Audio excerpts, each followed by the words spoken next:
In this video, I'm going to show you how to change the header color in Shopify.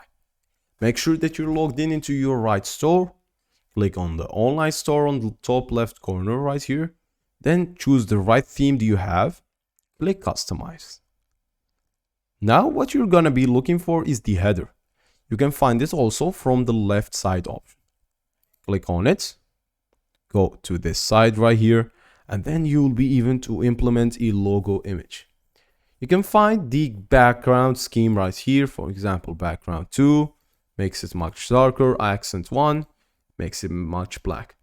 You can find those into the theme settings right here and their colors. As you can see, here's the accent 1. You can change it, for example, to red, to whatever you would like. But make sure that under the header, you choose the accent 1. Click on save on the top right corner and you'll be good to go.